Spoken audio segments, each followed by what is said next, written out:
이 차 대전의 서막, 독일이 덴마크, 노르웨이를 침공합니다. 덴마크에 독일이 4월 9일에 최후 통첩을 전달하거든요. 덴마크군이 6시간을 항전하다가 결국은 항전을 포기하고 항복을 하게 되죠. 노르웨이를 장악하기 위해서는 6회 공군이 다 동원돼야 돼요. 아, 입체 작전을 해야 네. 되는군요. 거기서의 핵심은 수도 오슬로를 비롯한 인구 밀집 지역을 빨리 장악하는 거. 저 맨 북쪽에 바로 그 철광석을 수송하는 나르빅을 비롯해서 중간중간에 있는 항구들을 빨리빨리 장악하는 게 중요해요. 네. 문제는 이걸 갖다가 한꺼번에 동시에 수행해야 된다는 게 그 당시에 어마어마한 난제였죠. 불가능해 보이는데? 작전의 난이도가 엄청나네요, 이게.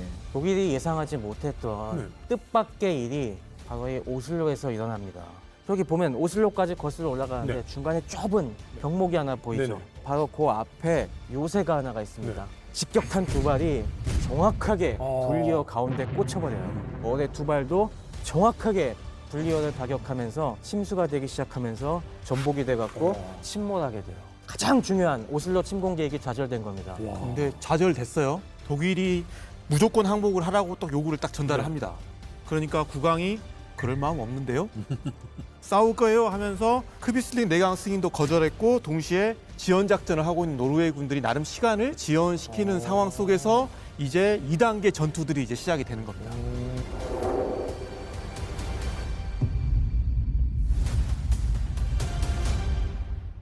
지상에서는 연합군이 성과를 뚜렷하게 내지 못하고 있지만 바다는 누구의 것? 영국의 것 아니겠습니까? 네. 가장 중요한 요충지는 철광석의 70%를 수출하고 있었던 나르빅 아니겠습니까? 네. 나르빅은 육군으로 언제 갑니까? 해군 아니면 안 되는데 영국은 이 나르빅을 틀어막는 게 시장 최대의 과제 아니겠습니까? 그렇죠. 맞습니다. 그래서 영국 해군도 다른 데는 당장 어떻게 할 수가 없어도 나르빅은 또 너무 북쪽이어갖고 독일 공군도 지원이 힘들거든요. 그래서 나르빅을 점령한 독일군을 몰아내기 위해서 계속 공세를 펴니다. 그래서 독일 입장에서도 중요한 작전의 개념은 치고 빠지게요. 일단 육군 병력을 상륙시켜갖고 그 항구 도시들을 요새화시킨 다음에 수상함들은 싹 빠져서 빨리 본국으로 귀환하는 게 원래 작전 기도였거든요. 그래서 4월 9일에 밀고 들어갈 때까지는 좋았습니다. 나르빅에도 많은 병력이 필요했기 때문에 독일 해군이 구축함을 10척을 집어넣어요. 독일 해군의 구축함이 전체가 20척이었는데 야, 절반을 밀어넣은 거예요. 겨우 1000명을 갖다가 지상병력을 밀어넣었는데 그러면서 그 다음에 영국 해군이 오기 전에 빠져나와야 되는데 문제가 있습니다. 뭐요? 구축함은 작아갖고 항속거리가 길지가 않잖아요. 네네.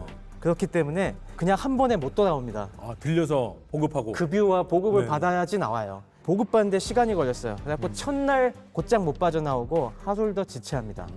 근데 그 사이에 영국 해군이 들이닥치기 시작을 했어요. 영국 해군이 구축함 5척을 일단 밀고 들어갑니다. 근데 여기서는 5대 10이잖아요. 이럴 때는 있잖아. 아무리 영국 해군이라고 해도 수적인 열세 때문에 초반에 일격을 가하긴 했습니다만 독일군이 정신을 차리고 반격을 해오니까 결국에 구축함 2척을 잃고 쫓겨나와요. 근데 영국 해군이 여기서 그치면은 말도 안 되는 일이죠. 아, 순양함한테도 들이받는데. 맞습니다. 그래서 영국 해군이 곧장 전함을 끌고 와요. 아이고야. 우리가 1차 세계대전 유틀란트 해전 때도 봤던 퀸 엘리자베스급의 전함 워스파이트를 끌고 옵니다. 워스파이트는 무려 15인치 함포를 갖고 있었습니다. 기껏해야 독일 해군의 구축함은 4인치, 5인치밖에 안 되는데 게다가 독일 구축함들은 1차 나르빅 해전에서 일부가 손상을 입고 이미 탄약이 다 떨어졌어요. 보급함이 아직 안 왔습니다. 그런 상황에 15인치 함포를 밀고 쫙 구축함 9척을 끌고 들어오니까 상대가 안 되는 거예요. 전멸이지, 전멸. 완전히 갇혀갖고 박살이 났습니다. 저게 그 당시를 찍은 제 워스파이트 전함인데 어우. 워스파이트 전함이 15인치를 빵빵 쏴대니까 저 나르빅 뼈대에 갇혀있던 독일 구축함들은 전부 박살이 났고요. 한 대 맞으면 그럼 그냥. 이거 나르빅이 완전히 독일 수상함대 집단 묘지가 되네요. 완전. 맞습니다. 그래서 여기서 독일 해군이 이 10척의 구축함을 모두 잃어버립니다. 절반을 잃었네요. 해군 전력에 지금. 맞습니다. 15인치 한 대 맞으면 쪼개질 것 같아. 날벼락이었습니다. 그래서 독일 해군은 조금 저항하다가 해안에 좌초를 시킨 다음에 수병들이 그냥 육지로 도망올 정도의 이제 참패를 했고요. 그래서 이때 독일 해군의 수병 한 1,900명 가까이가 그냥 육상으로 와갖고 어쩔 수 없이 이제는 영국과 프랑스군을 맞아 싸워야 되니까 이제 와 있던 산악부대랑 합세를 해갖고 이 수병들이 총으로 무장을 하고 지상부대로 싸웁니다. 이거 완전히 그 독일의 7천량 해전이네요. 그러니까 이게. 이거 이렇게 되면 독일 수상함대는 반신불수되는 거 아닙니까? 그럼요. 이때서부터는 독일이 완전 나르빅에서 수세로 몰리게 됩니다. 그 다음에는 드디어 영국과 프랑스가 나르빅은 어떻게든 우리가 장악해야 돼 하면서 이 지역에 2만 명에 가까운 병력을 파병을 해요. 그래서 이 지역에 남아있던 노르웨이군과 합세해서 거의 2만 5천 명 가까운 병력이 나르빅을 점령한 독일군을 압박해 들어가기 시작을 합니다. 그러면서 굉장히 나르빅 주변에서 엄청나게 치열한 전투가 벌어져요. 이 전투가 6월까지 계속 이어지면서 결국 연합군이 나르빅을 탈환합니다. 그래서 이 나르빅 탈환 전투가 연합군이 독일을 상대로 거둔 2차 세계대전 최초의 승리다운 승리로 알려져 있어요. 하지만 스웨덴이 또 밉상짓을 하나 하죠. 그래요?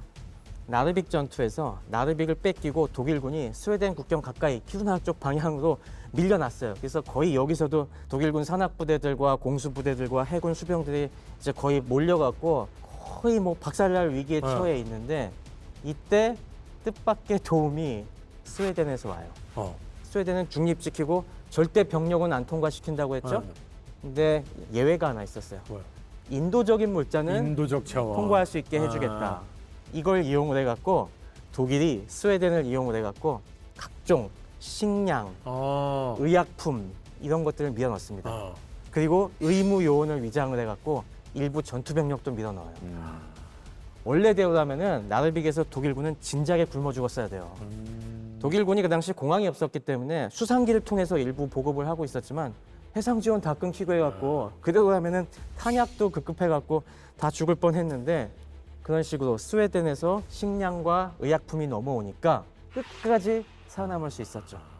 그래서 나중에 독일은 여기에 나르빅이 우리의 승리다. 중공마로 우리는 이겨냈다라고 해서 나르빅을 어마어마한 영웅 신화로 만들어내고 여기 참가한 부대들은 나중에 여기다 딱 나르빅 쉴드라는 기념패까지 수혈해갖고 되게 기념을 합니다. 마지막까지 독일이 스웨덴에 대한 공격을 안 한 또 이유 중에 하나가 된 건가요? 그렇죠. 스웨덴은 이런 식으로 요소들마다 적당한 중립으로 누구 편도 안 들어주면서 쓸모 있네 하는 사실 지금 인상을 준 거죠. 노르웨이하고 스웨덴하고 약간의 어떤 대립이라든지 서로의 어떤 혐오가 있는데 이때 앙금도 작용을 하죠. 예. 자, 그런데 지금 굉장히 4월부터 벌써 지금 2달여에 걸친 이렇게까지 오래 걸릴 거라고는 히틀러는 아예 생각도 안 하고 속전속결로 끝내려고 하는 전투였잖아요. 예. 근데 영국과 지금 프랑스 연합군은 노르웨이 자체가 굉장히 중요하다고 생각하니까 지금 도와주러 들어간 거지 않습니까? 그렇죠. 지금 이런 전황 자체에 대해서 부담감을 느끼는 건 오히려 히틀러 아닐까요? 그렇죠. 사실 독일군이 상당히 그 곤혹스러운 그 상황에 처했는데 고민할 필요가 없게 됐어요. 왜요? 어떤 곳에서 더 큰 일이 일어났군요. 예. 드디어 독일이 프랑스를 침공했던 프랑스 것이죠. 침공이 시작이 된 거고. 예. 그래서 영국, 프랑스는 노르웨이나 스칸디나비아에 신경 쓸 팀이 아닌 것이 됐으니까 노르웨이를 포기하게 됩니다. 막판까지 철수 결정이 6월 초에 이루어지게 됩니다. 바로 이루어진 건 아니었죠. 바로 이루어진 건 네. 아니고 프랑스 침공 작전이 이것도 5월 9일에 일어났는데 거의 끝나갈 문. 뭐 3주 이상이 지나고 나서야 전황이 어쩔 수 없이 완전히 기운 상태에서야 무의미하다라고 해서 결정이 내려지는데 이때까지는 또 노르웨이는 영국과 프랑스와 함께 싸우고 있었어요. 그렇죠. 계속 독일군을 지원시키고 있었습니다. 독일군은 여전히 연결 작전 못 하고 있었어요. 중간에 계속 고립돼 있었는데 갑자기 영국과 프랑스가 더는 안 되겠다. 미안하다. 우리 먼저 가겠다. 이렇게 나온 거예요.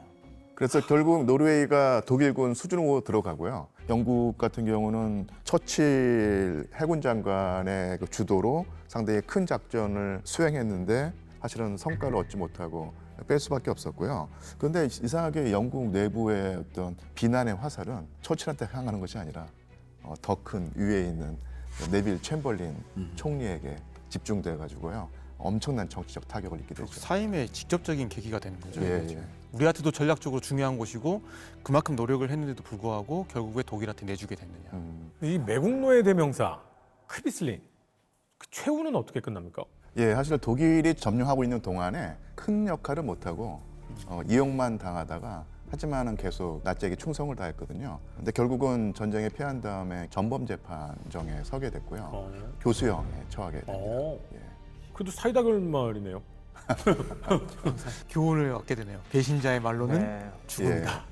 처벌도 받았지만 사실은 그 계속 영원한 놀림감이 되고 있는데 그쵸. 우리가 생각해 볼 때 다른 나치 전범들이나 이런 사람들은 사실은 놀림감까지는 아니고 네. 나쁜 놈이다 하는데 무덤에 크비슬링은 들어가서까지. 영어 사전에 이름이 버젓이 올라 있는 이런 사람이 됐으니까 나름대로는 더 센 처벌을 받지 않았는가 뭐 이런 생각도 해봅니다. 예. 무능하기 때문에 그게 더해진 게 아닌가 싶어요. 맞아요. 뭐 수완이라도 좀 있었으면 평화다운 평화든 못 이뤄내고 국토는 쑥대밭이 돼서 독일군에게 유린당하는 그런 상황을 초래했으니까 얼마나 노르웨이 국민들 입장에서는 악이 받쳤겠어요. 그렇네요. 정말 국왕의 정치적인 전략적인 선택 그리고 수많은 이 노르웨이 국민들의 저항 이 모든 것들이 불거품으로 돌아가 버리는 그 순간 그래 조금만 더 희망을 갖자 버티자 할 수 있다.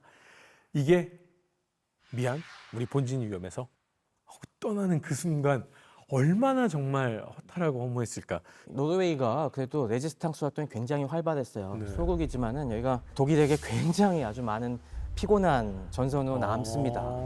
이 과정을 갖다가 조금 더 이제 심층적으로 이해하시고 싶은 분들은 킹스 초이스라는 영화가 있습니다. 방금 이 호콘 7세가 왕의 선택. 네, 납치당해서 항복할 위기에서 계속 피신하면서 어떻게 노르웨이 국민들의 그런 저항 의지를 갖다가 북돋기 시작했는지 그 선택에 대한 내용이 있고요. 그리고 우리가 이 노르웨이 전역에서 가장 치열했던 나르빅 전투에 대한 평화도 있습니다. 두레박은 분명히 있을 것 같은데요. 킹스 초이스에 보면은 네. 드레박 전투에 대한 장면이 하나 나오고 그리고 올 가을에 아예 그 전투를만 집중한 분리허라는 영화가 또 나올 예정입니다. 이게 왜 이렇게 노르웨이에서 최근에 조명을 하느냐? 국제 정세가 심상치 않고 있습니다. 이럴 때 약소국은 어떤 선택을 해야 되는가? 우리가 갈등하게 되잖아요. 우리가 강대국에 빌붙어 갖고 평화를 지키고 그래도 목숨 부지하는 게 나은 것인가? 아니면 끝까지 항전을 하면서 우리의 자존심을 갖는 것이 중요한 것인가? 이 딜레마는 결코 오늘에만 있는 게 아니에요. 그럼요. 2차 세계대전 시기에 우리가 역사 속에서 한 페이지로 넘어갔던 그들은 누구나 뼈저리게 그걸 느꼈고 그 와중에서 얼마나 많은 비극과 갈등이 있었는지를 생생하게 지금 다시 되새고 있습니다. 여러분들 너무 변방의 얘기라고 생각하지 마시고 노르웨이, 덴마크, 나중에 네덜란드, 벨기에, 핀란드 입장에서도 한번 역사를 진지하게 고민해 보시기 바랍니다. 2차 대전의 중심축 가운데 한 곳이죠. 서부 전선에 집중을 한번 해보도록 하겠습니다. 유럽 대륙의 패권을 차지하려는 히틀러에게 프랑스는 반드시 치워버려야 하는 걸림돌입니다. 프랑스 역시 독일이 다시 쳐들어올 거라는 건 분명히 느끼고 있었습니다. 그래서 만든 게 마지노선이죠. 마지노선이 앙드레 마지노라고 하는 국방장관의 이름을 따서 지은 건데, 그러니까 이분이 왕공을 보기 전에 1932년에 심장마비로 숨져요. 그래서 기린다는 의미에서 마지노선이라는 이름을 붙인 건데 덕분에 지금까지도 이름이 기억되지만 두고두고 실패의 아이콘으로 기억되고 있습니다. 예. 그래서 사실 이 프랑스 전역을 얘기할 때 마지노선이 프랑스의 굉장히 바보 같은 이 낭비였다라는 이런 식의 평가가 너무 횡행한데 또 하나 있어요. 뭐가요? 마지노선이 무너졌다. 그죠? 뭐 예, 상징이 이런 되는 말. 거죠. 예, 상징이 예. 마지노선이 무너진 게 뭐 끝장났다는 뭐 이런 얘기로도 많이 쓰이는데 근데 사실 이 점은 좀 저희가 교정하고 갈 필요가 있지 않나 싶습니다. 마지노선이 탄생한 배경은 그렇게 간단한 게 아니었어요. 그렇죠. 예. 프랑스는 결코 대책 없는 평화만 논의했던 건 아니고 나름의 꽤 심각한 전략적 고민 끝에 마지노선의 건설이라는 걸 선택했던 겁니다. 이 논쟁을 이해하려면은 1차 세계대전이 끝난 다음에 프랑스의 태도를 이해해야 돼요. 자, 저희가 1차 세계대전 말미에 포슈 원수의 예언을 얘기했었죠. 이거는 전쟁의 끝이 아니라 20년간의 휴전일 뿐이다. 독일은 분명히 다시 힘을 키워서 우리에게 복수를 하려고 달려들 것이다. 이 생각은 모든 프랑스의 장군들이 다 하고 있었습니다. 그렇기 때문에 우리는 그날을 대비해서 철저하게 준비해야 된다. 근데 프랑스는 계속 강조했지만 상처뿐인 승리를 얻었거든요. 너무나 많은 인구를 잃었고 그리고 이미 전쟁 이전부터 인구차가 어마어마하게 나고 있었는데 전쟁 이후엔 더 심각했습니다. 전쟁 이후에 프랑스는 경제도 역시 안 좋아지면서 저출산에 어마어마하게 시달리고 있었어요. 그러다 보니까 이 1940년 딱 20년 지났죠? 전쟁이 끝나고 나서도 출산율이 회복되지 않으니까 군대에 들어올 청년들이 없어지는 겁니다. 병력에 있어서 이거 앞으로 독일을 상대할 방법이 없는 거예요. 이게 빤히 예측이 되기 때문에 프랑스 전략가들의 입장에서는 야, 우리가 옛날처럼 강대 강으로 맞상대할 수는 없다. 어떻게든 최대한 힘을 갖다가 모아서 반격할 수 있을 만한 시간을 벌 수 있는 그 무언가가 필요하다. 그거는 강력한 요새를 건설하는 거다. 화력 중심에. 네. 그러면서 이 대안을 갖다가 치열하게 논쟁하는데 일단 우리 대전 초기의 총사령관이었던 조프르는 독프 국경지대에 대규모 요새지대를 크게 큰 덩어리로 만들자라고 했는데 여기에 반기를 든 게 페탱이었습니다. 그렇게 해서 앞으로 독일 못 막는다. 우리는 좀 더 연결된 아주 강력한 방어선을 구축할 필요가 있다. 고립된 게 아니라 움직일 수 있다는 거죠. 그렇죠. 네. 우리가 베르댕이나 여러 가지 1차 세계대전 때 요새를 보면은 한 지역에 강력한 시설을 모아놨어요. 그럼 어떻게 됩니까? 그럼 고립되는. 독일군이 파고 들어와서 이게 포위가 되고 베르댕처럼 아주 처절한 전투가 벌어지니까 이렇게 측면이 뚫리게 놔두면 안 되고 강력한 요새 보도들을 연결을 해갖고 우리가 유기적으로 더더욱 조직적인 지원전을 할 수 있는 이런 시설을 만들어야 된다라는 주장을 하게 됩니다. 이 개념이 점점점 구체화돼서 1930년대 들어와서 마지노선으로 결실을 보게 된 겁니다. 일단 굉장히 광범위한 지역을 갖다가 요새화시키기로 합니다. 스위스 국경에서부터 라인강을 따라서 저 알자스 로렌 다시 뺏기면 안 돼. 저 외곽 지역을 따라서 쭉 연속된 요새선을 만들고 그걸 어디까지? 룩셈부르크 일대까지 가야 된다. 그 다음에 이탈리아 국경도 중요하다. 이탈리아가 지금 파시스트들이 들어서 갖고 프랑스를 뜯어먹을 가능성이 높다는 걸 알고 있었어요. 그래서 우리가 마지노선이 독일만 상대하는 걸로 알고 계신 분들도 많은데 사실은 이탈리아까지 노리고 있었습니다. 이탈리아 저 토리노 쪽에서 이 남쪽 요소의 지역마다 저기도 어마어마하게 강력한 요새들 갖다가 구축을 했습니다. 그리고 이게 1차 세계대전 당시 요새랑 무슨 차이가 있었냐면은 일단 아주 체계적으로 4종류의 요새를 만들었는데 방어 등급으로 나눠놨어요. 1단계가 제일 약한데 이거는 15cm 포의 공격을 막아낼 수 있는 수준, 2단계는 24cm 포를, 그리고 3단계는 30cm짜리 포, 그리고 최종 4단계는 우리 디케베르타 같이 42cm짜리 최중포까지 막아낼 수 있는 이 등급을 설정해 놨습니다. 한마디로 한포급 화력을 막아낼 수 있게 만들었던. 그래서 4단계 보루는 무려 콘크리트를 지붕과 옆면에 3.5m를 3.5m짜리 두께로 이걸 바르는 걸 해갖고 이런 4단계의 요새들을 갖다가 골고루 요소에 깔아놓고 그 사이를 또 연결하는 참호들을 파고 그리고 그게 다가 아니라 지하 시설을 굉장히 강화했어요. 그게 좀 굉장히 놀랍더라고요. 네. 지하를 굉장히 깊게 파서 거기에 기차가 다닐 수 있게. 네, 기차까지 원하면 다닐 수 있게. 그리고 환기를 위해서 전기 기차를 놓게 하고. 그리고 지하 통로를 갖다가 횡으로만 연결한 게 아니라 종으로도 연결해 놓습니다. 후방에 거점이 있어요. 그래서 여기서부터 지원군이 계속 땅굴로 들어가서 땅굴로 전방 요새까지 계속 투입이 될 수 있게. 그리고 측면으로도 연결해서 유기적으로 한쪽이 뚫리면 측면에서도 진입을 해서 방어할 수 있게. 이런 식으로 구축해 놓은 겁니다. 그러니까 나름대로 이거는 1차 세계대전의 전운을 굉장히 머릿속에 염두에 두고서 아주 조직적으로 만들어 놓은 거예요. 당대 최첨단 기술을 다 때려박은 거 아니에요? 예, 제가 그 다큐멘터리를 봤는데요. 물론 선전의 목적이 있겠지만 네. 저런 지하 요새가 갖춰져 있으면 병사들이 아주 햇볕 볼 기회가 별로 없지 않습니까? 네. 그래서 병사들의 건강을 지킨다고 아예 그 선텐 예, 안에 시설까지 자외선 만들어 선텐까지 놓고 예, 적외선 쬐는 그런 것까지 하더라고요, 보니까. 발전기를 어마어마하게 많이 나갔고 저 안에 전력을 아주 풍부하게 쓸 수 있게 여러 가지 조치를 취했습니다. 물론 자료 화면에 보시면은 마지노선이 얼마나 강력한지 저런 식으로 막 수십 층짜리 완전 지하 도시가 건설된 것처럼 선전되는 것도 있는데 사실 저거는 페이크입니다. 아 왜? 저렇게까지 깊은 7층, 8층 이렇게 해놓은 것들은 거의 없었어요. 저런 거는 산악지대에 건설한 극히 소수의 요새 보루만 저렇게 돼 있었고 대부분은 평지에 건설된 거는 지하 한 2, 3층 정도밖에 안 됐어요. 그리고 저 당시에 일부러 프랑스가 독일을 속이기 위해서 자료화면을 원래 마지노선이 아닌 다른 요새들 구형 요새 것도 많이 뿌립니다. 그래서 간과하게. 하지만 독일은 마지노선에 대해서 어느 정도 알고 있었죠.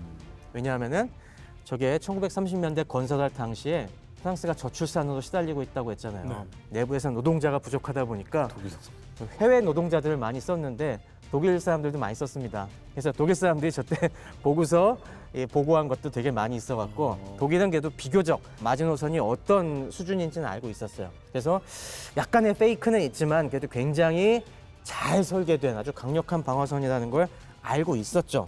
살짝 쉬어가는 의미로 돌발 퀴즈 한번 내볼까요? 문제는 이 건설 비용일 텐데요. 당시에 액수가 30억 프랑이라 그래요. 네. 오늘날 원화 가치로 환산하면 얼마쯤 될까요? 300조? 아, 거기까지는 아니고요. 한 10조에서 5조 사이 같아요. 100조? 아유, 5조는 너무 적어. 20조입니다. 하여튼 사실 작은 숫자는 아니고요. 처음에 30억 프랑을 시작했는데 35년에 완공될 때까지 실제로 들어간 돈은 항상 좀 늘어나지 않습니까? 그렇죠. 네. 50억 프랑까지 늘어났습니다. 하지만 이게 낭비였느냐라는 측면에서 보면은 프랑스가 1930년대 되면 1년 국방 예산이 한 150억 프랑에서 200억 프랑 사이로 늘어나거든요. 네. 그러니까 뭐 5년 동안 1년 국방 예산의 3분의 1 정도 투자해서 하는 게 꼭 나쁜 선택일까? 쓸데없는데 돈을 너무 많이 쓴 거다라고 하지만은 그게 사실은 아니에요. 우리가 생각해 보면은 국경지대 요새 건설하는 게 프랑스만 건설한 게 아니거든요. 네. 독일도 반대쪽에 지그프리트 선을 건설하고 있었습니다. 독일의 목적은 뭐였습니까? 독일도 항상 프랑스가 우리가 전쟁 준비가 되기 전에 먼저 쳐들어오면 어떡하나. 역시 저지선이 필요했어요. 그리고 또 중요하게 생각한 나라가 소련도 그랬습니다. 소련도 이 폴란드와의 국경지대에 생각보다 요새들 많이 그렇죠. 건설했어요. 특히나 이렇게 기동 화력 수단이 발전하고 있는 이 시대에 지상부대의 진격을 갖다가 속도를 최대한 일단 늦춰놓고 봐야지 그냥 대책 없이 이걸 방기하다가는 우리가 뒤가 다 뚫려버린다. 아니 지금 뭐 러시아 우크라이나 전쟁도 이 첨단 전쟁이어도 여전히 참호하고 야전 축성하잖아요.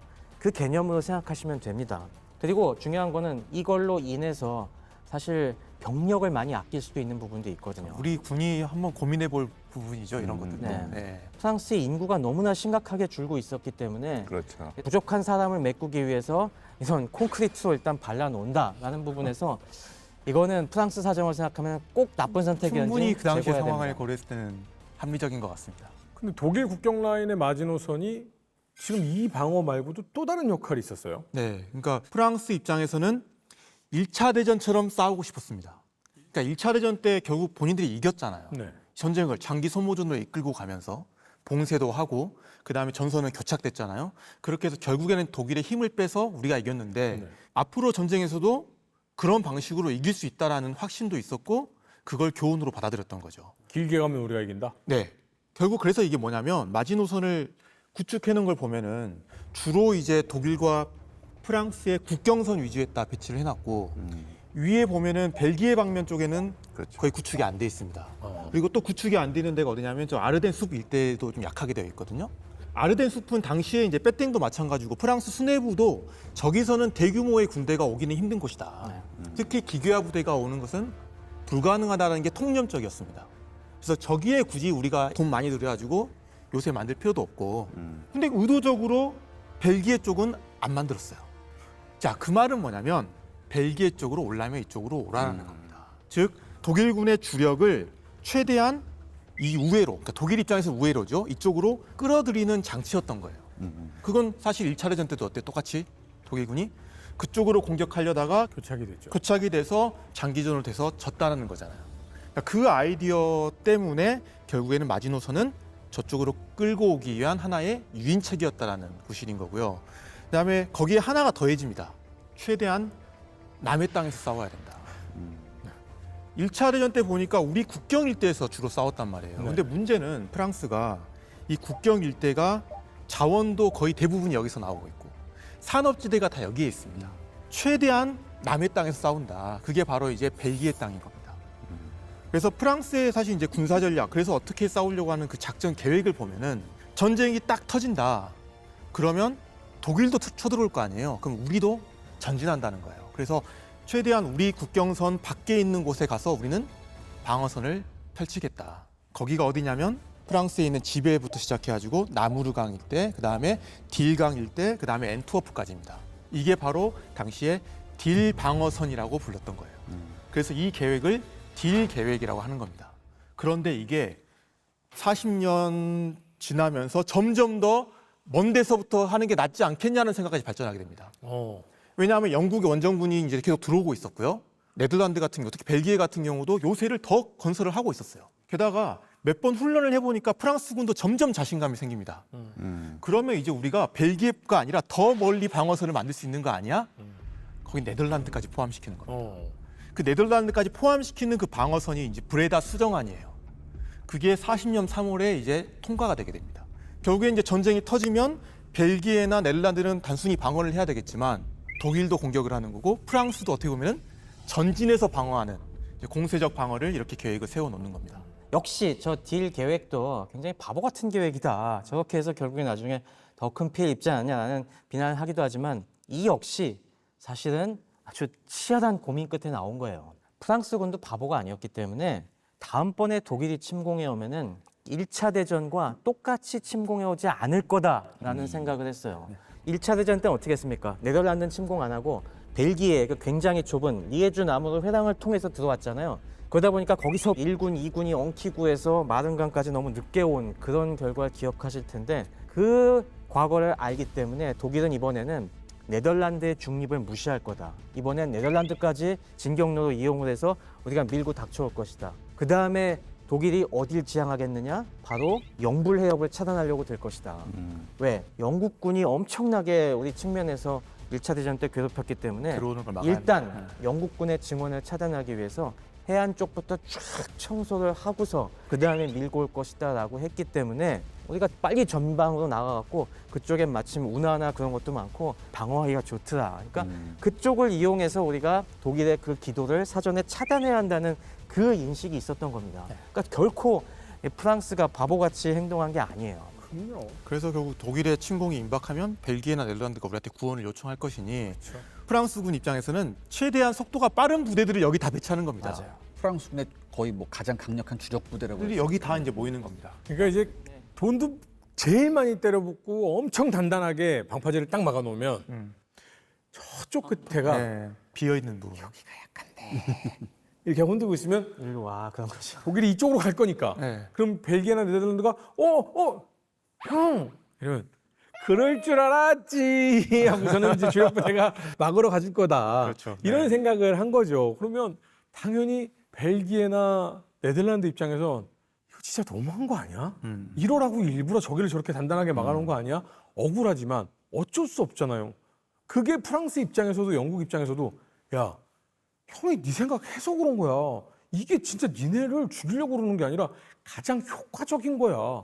이런 거잖아요. 네. 그렇죠. 저 같은 경우도 사실은 유럽사를 연구하면서 알게 모르게 저도 이제 강대국 위주로 공부를 하게 되니까 이런 베네룩스 3국이 당시에 어떤 심성에 있었는가, 어떤 상황에 있었는가를 간파하려는 노력을 등한시했는데 생각해보면 생각해볼수록 정말 짜증나는 상황. 그러면서도 어쩔 수 없는 상황이라는 것이 느껴지고요.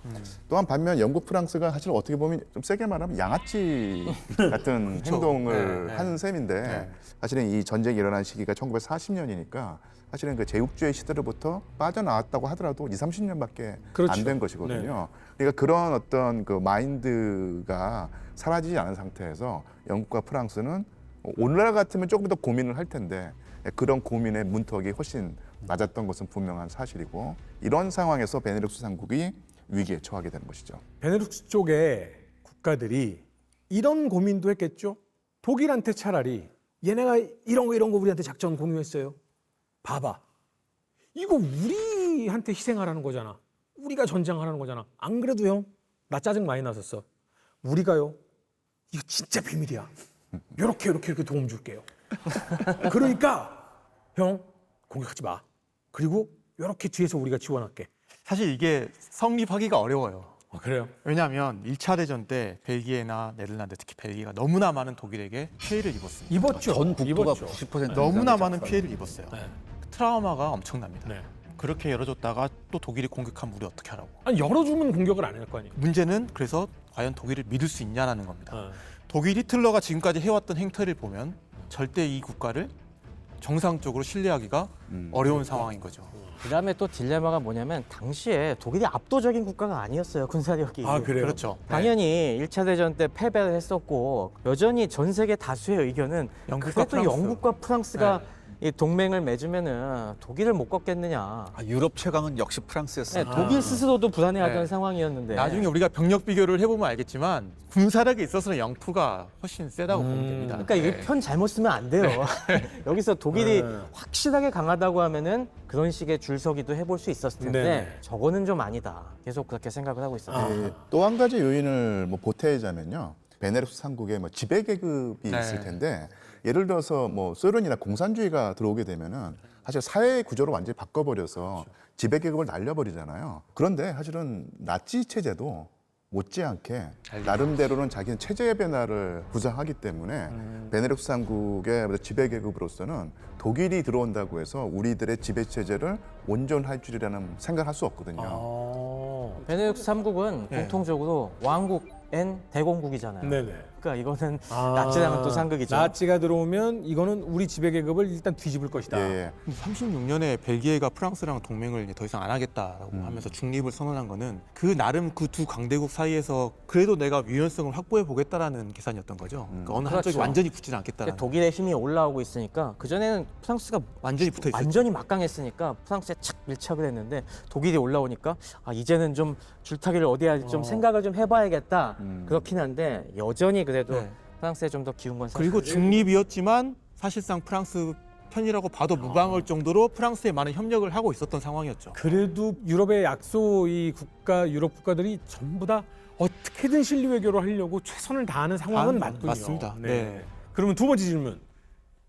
진짜 너무한 거 아니에요? 이거 어차피 전쟁 나면 우리 땅으로 지금 들어오겠다고 지금 방파제 한 거잖아. 그럼 형 진짜 좀 도와줘요. 하고 예산 좀 지원해달라고 요새 강화하는데 좀 도와달라고는 했습니까? 사실 조금 지원이 들어갑니다. 네. 협조도 하고. 2020년대에는 사정이 어려워서 그런 거 다 손 놓고 있었는데 1930년대 중반 드디어 뮌헨 위기 막 터지고 하면서 히틀러 이거 만만히 볼 놈이 아니네. 이거 진짜 다시 한번 전쟁 일으키는 거 아니야라고 하면서부터는 예산도 확장을 하고 지원도 여러 가지로 해줍니다. 그러면서 벨기에도 오랫동안 미뤄왔던 독일 국경지대 요새의 재강화에 나서기 시작을 합니다. 벨기에 국경지대 요새들은 1차 세계대전 때 다 박살났어요. 엄청 이해전하면 중국을 때렸잖아요. 지금까지도 처참한 폐허로 남아있는 데들이 많이 있는데 그 중에서 좀 괜찮은데 보수 시작하고 일부는 새로 만듭니다. 그래서 결국에는 이제 딜 플랜의 성공 요소, 가장 큰 성공하려면 벨기에나 넬란드가 어떻게든 독일군은 최대한 지연시켜줘야 되는 겁니다. 그게 이제 딜레마인 상황인 거고 또 하나는 브레다 수정안 같은 경우를 보면은 독일군은 국경선에서 90km만 가면 되는데 프랑스군은 무려 한 175km를 가야 돼요. 네. 그 말은 뭐냐면 프랑스가 독일군보다 훨씬 더 빨리 가야 되는 겁니다. 그 시간을 갖다가 일주일 걸릴 거로 예상을 했어요. 그러니까 자동차 타고 빨리 탁 다가가서 그때서부터 땅을 파는 거야. 땅 파고 이것저것 야전 축성을 해갖고 일주일만 시간을 벌어주면은 우리가 딜 브레다 방어선에서 강력한 저항을 할 수 있겠다. 저게 벨기에 입장에서도 솔깃할 수밖에 없는 게 벨기에 중심 도시가 어디예요? 브뤼셀, 네. 안트베르펜 네. 이쪽이잖아요. 다 들어오죠. 안으로. 1차 세계대전 때 그걸 다 뺏겨갖고 네. 처참한 상황을 겪었는데 딜 브레다 라인은 다 방어선 뒤쪽에 있습니다. 그러니까 우리의 가장 핵심 도시는 이번에 막아설 수 있겠다. 그리고 얘기 들어보니까 1차 대전 때 요새에서 일주일 이상 막아줬어요. 그렇죠. 그때 경험도 네, 있고. 기억나시죠? 네. 이 정도면은 가만히 있어봐. 예전에 그렇게 안 도와줬는데도 막았는데 일주일만 막으면 도와준다고? 진짜죠 형님? 될 것 같은데? 현실성 있어요. 네. 그리고 이게 그 당시에 몇 가지 또 방증이 있었던 것이 1930년대 말 들어서 드디어 프랑스도 약간 정신을 차리고 육군 강화에 나서기 시작을 해요. 마지노선 건설이 끝난 다음부터는 기갑부대, 기계화 부대 건설에 이제 투자하기 시작합니다. 그래서 1936년에 좌파 인민전선 정부가 들어섰는데 우리가 보통 좌파하면 국방비에 돈 안 쓸 것 같잖아요. 네. 이땐 히틀러라는 강적이 있었기 때문에 국방비에 투자를 합니다. 그러면서 그 당시에 이제 달라디에 국방장관 주도해서 140억 프랑을 들여갖고 전차를 3,200대를 도입하는 계획을 통과시켜요. 그러니까 이게 우리가 마지노선 건설에 50억 프랑 썼다고 했잖아요. 그 3배의 예산을 들여갖고 이제 전차 부대 건설에 우리에 나서겠다. 그러니까 결코 프랑스가 그냥 방어선에만 의지했던 게 아니거든요. 우리도 기동전 해볼 만한데 라는 자신감. 생각이 네. 좀 들기 시작하던 때예요. 자, 이렇게 프랑스가 준비를 많이 했지만 약점도 존재했겠죠. 일단은 프랑스군의 군기가 그렇게 서슬퍼렇진 않았었습니다. 이때 상황은 준전시 상황이잖아요. 언제 이제 독일이 침공해도 이상하지 않을 상황인데도 불구하고 프랑스군 장교들이 철모하고 탄띠, 방독면 벗어놓고서 일반 근무복으로 많이 다녔습니다. 그다음에 이제 프랑스군에 의외로 과체중 병사가 많았다는 얘기도 좀 있는데, 그러니까 이 사람은 사병은 아니고 장교예요. 그래도 장교치고는 좀 이렇게 좀 풍채가 참 남다르신 분이 이렇게 있습니다. 그다음에 이제 이른바 프랑스 병사들이 프랑스식 휴가를 즐깁니다. 이게 뭐냐면 금요일 밤 되면 슬그머니 부대 나갑니다. 아무도 안 잡아요. 슬그머니 나갔다가 월요일 아침 일찍에 돌아오는 그런 경우가 굉장히 많았었어요. 주말을 즐긴다. 그 마을 네. 주변에서 즐기는 거죠. 네, 마을 주변에서 즐기고 이제 가까운 데는 마을에서. 열차 타고 가서 즐기고 올 수도 이거 있고. 무단 이탈 아닌가요? 예, 그리고 경계 근무를 쓸 때 옆에 사진 보시면 경계를 하고 있다고. 네네 아르덴느 숲 근처의 어떤 과수원에서 이제 프랑스군이 경계 근무하고 있는 건데 의자 갖다 놓고 기관총 옆에 놓고 이렇게 앉아 있는 그런 모습입니다. 지금 경계하고 있는데요. 장교 올까봐 지금 경계하고 있는 것 같은데. 네, 여기 경계하는 모습이고요. 그리고 이게 솔직히 말해서 무엇보다도 당시 프랑스 사회에 불안 요소가 많았습니다. 30년대 중후반이 되니까 프랑스 사회가 그 어느 때보다도 이 공산당의 영향력이 굉장히 커졌습니다. 그래서 프랑스 사회 전반에 사보타지가 많았다고 하더라고요. 그래서 이른바 정부가 정책을 내놓거나 뭐냐면 사사건건 반대하면서 이렇게 하는 게 굉장히 많았대요. 그래서 이게 이 사보타지가 그냥 단순한 사보타지가 아니라 프랑스 중요한 군수공업 노동자들 중에서 공산주의자가 상당히 많았거든요. 그럼요. 제대로 무기가 생산 안 될 정도로 사보타지 행위가 굉장히 많았었어요. 그러니까 이게 이 근저에 깔린 원인이 뭔가 생각하면은 결국에 저출산이 있어요. 항상 저출산으로 병력 자원이 부족하다 보니까 1차 세계대전 땐 그나마 무지랭이 시골 출신도 다 끌어당겨서 막 강제로 엄격한 군유를 해도 돌아갔다면 네, 먹혔죠. 이제는 도시화도 많이 진행이 되고 저출산이다 보니까 가려 뽑을 상황이 못 되는 거예요. 그렇죠. 병력 사단수 현재 맞추려면은 그전 같으면 부적격자 뭐 4급 5급 했어야 될 이런 장병들까지 다 소집하다 보니까 그다음에 어떻게 되겠어요? 야 제발 맞성만 안 일으키고 제발 좀 붙어만 있어다오. 우리 부대 유지해야 된다라고 하니까 군유를 강제할 수가 없는 거예요. 저출산의 문제, 그런 병력의 부족, 군에서의 병사들에 대한 대우, 그렇게 따지면 집에서의 군대 보낸 자식에 대한 걱정, 이런 것들이 함께 맞물리는 교묘하게 지금 굉장히 맞물려 있다. 중요한 건 뭐냐면 이걸 상대방이 이용하기 시작해요. 이런 사회적 분위기를. 루머 펴트리고 네, 뭐 괴벨스가 뭐라고 얘기했냐면은 프랑스 병사가 일당을 고작 53팅밖에 못 받는데 영국 원정군 병사들은 17프랑이나 받는다. 이런 유언비어를 퍼뜨리기 시작한 거예요. 그러니까 영국 원정군이라고 왔는데 영국 원정군을 굉장히 안 좋은 눈으로 바라보는 프랑스 사람들도 굉장히 많았었어요. 두 분 말씀하신 여러 가지 문제가 가장 많이 드러난 곳은 상대적으로 중요성이 떨어진다고 생각하는 지역이겠죠. 그러겠죠. 거기에 더 좋은 부대가 아니라 약한 부대를 배치해놨기 그러겠죠. 때문에. 그래서 특히 그쪽에 배치된 부대들은 편제율 자체가 낮다고 보시면 돼요. 문제는 뭐냐면 병사 신병들이 들어왔다고 하잖아요. 그렇죠. 그럼 제일 먼저 해야 될 게 뭡니까? 훈련이죠. 전투 훈련인데 그렇죠. 전투 훈련보다 더 급한 게 있는 겁니다. 이제 혹시나 오면 어떡하지? 어떻게 막아야 되지? 요새 구축이에요. 네. 그러니까 상당수의 시간을 훈련이 아니라 진지 구축, 우리가 흔히 말하는 사역. 네. 삽질에 지금 삽질. 거의 네. 몰빵하고 있다라고 보시면 될 것 같아요. 근데 이런 부대가 실전을 딱 맞닥뜨렸을 때 제대로 싸울 수 있겠느냐? 네. 근데 쉽지 않다라는 쉽지 거죠. 않겠죠. 네. 그러면 전쟁이 눈앞에 있기 때문에 지금 급하게 지금 뭔가 궤도에 올리려는 노력은 보였어요. 네, 노력하죠. 하지만 전체적으로 의식 수준이라든가 상황이 좋지 않은 거는 지금 느꼈어요. 네. 영국 상황은 어때요? 영국은 한 가지 이점이 있었던 것이 영국은 네. 부랴부랴 30년대 중반부터 우리도 다시 군비를 강화해야 돼. 독일이 위협적이야라고 했을 때 집중할 포인트를 찾을 수가 있어요. 왜냐하면은 영국은 일단 해군은 기본이 너무 강해요. 그러니까 해군은 굳이 더 투자할 필요가 없어. 육군은 어차피 우리가 육군 그렇게까지 많이 1차 필요 대전처럼 없다. 싸울 네. 필요 없어. 네. 그러니까 섬나라니까. 육군도 좀 덜 투자해요. 그럼 나머지 어디 투자하겠어요? 공군? 공군에 비교적 많은 투자를 기울일 수가 있었습니다. 네네. 그런데 프랑스는 이게 좀 애매했어요. 뭘 해야 될지 애매하잖아요. 프랑스는 다 네. 투자해야 되잖아. 그래도 육군에는 꽤나 많이 투자를 했잖아요. 지금 전체라든지. 근데 해군도 지금 4위잖아요. 지금 맞아요. 해군도 투자 엄청 많이 지금 했고. 이 당시 프랑스의 국방 예산이 늘리기 시작했을 때 가장 큰 문제는 중점이 없다는 거예요. 그렇지. 네. 일단 전체 예산의 3대 1 정도로 육군과 해군이 나눠 가집니다. 프랑스는 해군도 키워야 돼. 왜냐하면은 이탈리아가 또 재무장을 하면서 지중해 패권을 그렇죠. 막 도전하고 있었기 지중해 때문에 패권. 아니 지중해는 그래도 우리 프랑스 건데 하면서 그거에 대응을 해서 해군도 엄청난 예산을 갖다 끌었어요. 그리고 또 많이 쓴 게 지중해 주변에 프랑스 식민지들 있잖아요. 그치, 예. 식민지들 유지하는데 돈을 엄청나게 씁니다. 시리아 쪽에 반군 진압하는 데 돈 쓰고 또 프랑코랑 같이 모로코 알제리 지역에 또 리프 전쟁 치르는데 돈 어마어마하게 씁니다.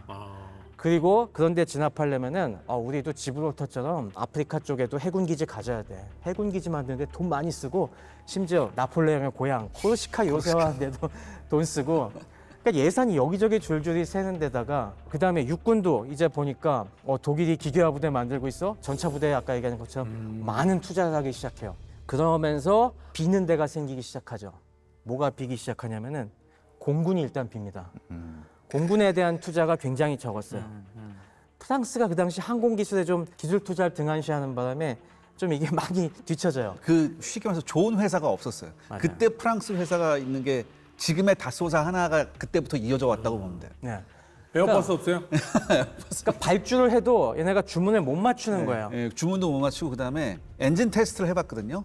그죠? 어떻게 해보니까 영국 엔진의 절반 나오고 막 이런 거 출력이. 맞아요. 그러니까 프랑스 전투기들은 빌비빌대면서 기동력이 떨어지는 거예요. 성능이 안 좋고. 특히 이 당시에 가장 취약한 것 중에 하나가 뭐냐면 포병이었어요. 원래 프랑스는 프랑스 일차 대전 때 포병이었잖아요, 일차 대전. 포병의 진심이었잖아요. 근데 포병이 75mm 포 여전히 반에 의존하고 있었어요. 이미 독일은 75mm급은 다 치워버리고 이미 사단 포병을 갖다가 105mm, 155mm로 가고 있었는데 프랑스는 여전히 반 이상을 구형 75mm에 의존하고 이거 교체하는 수요가 후순위로 밀려버린 아니, 겁니다. 화력을 교리의 근간으로 삼는 데서 좀 되게 아이러니한 결과가 나오는 것 같아요. 맞아요. 예. 이게 예산이 너무 방만하게 쓰여서 이거 막다 저거 막다 하다 보니까 중점이 없다는 거예요. 프랑스는 지금 이거 중요해. 이제부터 정신 차려야 돼. 정신은 차렸습니다만 너무 늦게 차렸어요. 너무 늦게 차리다 보니까 할 게 너무 많아. 그러니까 집중 투자가 안 돼서 지금 이것도 해야 돼, 저것도 해야 돼, 이것도 해야 돼 라고 정신을 못 차리는 상황이고요. 영국은 집중적으로 이제 하기는 했습니다만 공군에 조금 집중이 돼 있는 상태, 육군은 집중을 못 하고 있는 상태. 자, 그러면 하나를 더 짚어봐야 돼요. 독일은 1차 대전 때 철저하게 지금 얻어맞은 트라우마가 있잖아요. 1차 대전 때 우리가 그렇게 쪼그라들었는데 물론 히틀러 너무 대단해. 우리 각각해서 우리 총통해서 우리를 이 위대한 독일로 다시 만들어주겠대. 그런데 다시 전쟁한다고? 아니, 지금 분위기 좋잖아. 여기까지만 하고 그만하면 안 되나? 영국이랑 프랑스랑 다시 한다고? 이 상황이잖아요 지금. 예. 독일 국민들은 지금 반응이 어떻습니까? 독일 국민들의 어떤 당시 상황이 폴란드를 공격해서 점령한 것까지는 오케이. 네. 왜냐하면 거기가 사실은 독일 사람들 생각에는 거기 우리 땅이라고 생각했던 원래 우리 것입니다. 거잖아요. 예, 중세 때부터 게르만인들이 진출해서 자기의 세력권으로 만들어놨는데 폴란드놈들이 와가지고 거기를 차지하고 우리를 오히려 압박하니까 폴란드를 공격해서 물리치는 것은 오케이 했는데요. 프랑스를 친다고 하니까 독일 국민들의 분위기를 한마디로 말씀드리자면 싸한 거예요. 열광적인 분위기가 없었습니다. 그러니까 우리가 다시 한번 복습을 해서 제1차 세계대전이 일어났을 때 난리 났죠. 좋아하죠. 프랑스와 한판 붙는다고 하니까 독일 전역에서 축제가 축제 분위기가 일어나면서 너도나도 자원 입대하는 또 그런 젊은이 중에 바로 히틀러도 껴 있었는데 1940년에는 그런 열광이 전혀 없습니다. 그리고 또 이 당시에 국민 정서들, 각국의 국민 정서들을 생각해 보면은 이걸 떠올려 보시면 좋을 것 같아요. 1차 대전과 2차 대전의 간격이 딱 21년이에요. 아직 한 세대가 안 지났죠. 이 당시에 군대 갈 자녀들 갖다가 어떤 사람들이 나왔겠습니까? 부모들이. 전쟁 경험한 사람들이 있죠. 1차 세계대전이 끝나고 제대해서 힘들 때. 난 네. 겨우 살았다. 네. 이제 좀 다시 평화의 시대가 왔으니까 어떻게든 좀 가정을 일궈서 살아야지라고 하면서 뭐 결혼해서 애 낳고 이제 뭔가 좀 해보려고 했는데 그 금쪽 같은 자식들이 이제 군대에 가서 또 죽으러 가는 거죠. 죽으러 간다고? 심정이 어떻겠어요? 그 트라우마가 팍 밀려오면서 절대 안 되지. 내가 겨우 모면했던 그 비극이 다시 우리 애한테 우리 자식 세대에게 전해진다고? 끔찍하죠. 진짜 끔찍한 일입니다 이거. 그 당시 그런 수기들도 많이 있고요. 정말 고통의 터널을 그렇게 빠져나오고 대공황 겪고서 어떻게 해서 이제 좀 살만했나 싶었는데 다시 자식을 제물로 바쳐야 되는 이 부모의 심정은 프랑스건 영국이건 독일이건 끔찍하긴 마찬가지였고 그렇죠.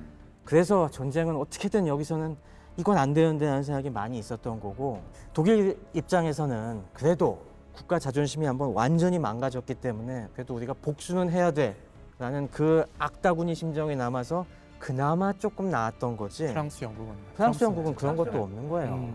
이게 도대체 뭐냐. 이건 다 정치가 놈들이 우리를 속이고 있는 거다라는 그 생각밖에 안 드는 겁니다. 그러니까 자꾸 사보타지 나고 그런 식으로 말도 안 듣고 하는 거죠. 히틀러가 보기에 이 작전이 만족스럽지가 않은 거예요. 독일이 우리가 과연 장기전을 감당할 수 있을까? 여기서 수렁텅이로 빠져가지고 소련도 못 들어갈 것 같은데. 그런 상황에서 다른 생각을 하던 인물이 있었습니다. 바로 에리 폰 만슈타인입니다. 마이스타인. 하이리스크를 해야 된다. 그러면서 기존에 갈 수 없다고 생각했던 아르덴 숲을 우리가 한번 통과해서 가보자. 저게 일반적인 아르덴느 숲의 길이에요. 오솔길 같은 네, 약간의 그냥 겨우 2차선 될 정도의 길에 주변에 저렇게 언덕과 나무들이 있어갖고 옆에 빠져나가기도 힘든 길들, 저런 길 하나를 일개 기갑사단씩 쓰는 겁니다. 대전차 포 한두 대만 있어도 막을 수 있는. 아, 그러니까 중간에 차량 하나만 고장이 나도 이건 굉장히 커요. 그러니까 네, 그래서 그냥 드디어- 밀어버리고 간 거예요. 네. 독일군은 철저하게 루프트파페가 엄호를 해가면서 갔던 거예요. 이게 굉장히 중요합니다. 네. 왜냐하면 한 번 40, 50대 식스투카를 보낼 때 호위기만 80대가 한꺼번에 쫓아갑니다. 진짜 2차 대전의 시작을 에피소드로만 기억하는 2차 대전이었는데 하나씩 하나씩 짚어나가다 보니까 철두철미한 작전의 성공이었구나 라는 거를 배우게 되네요. 네.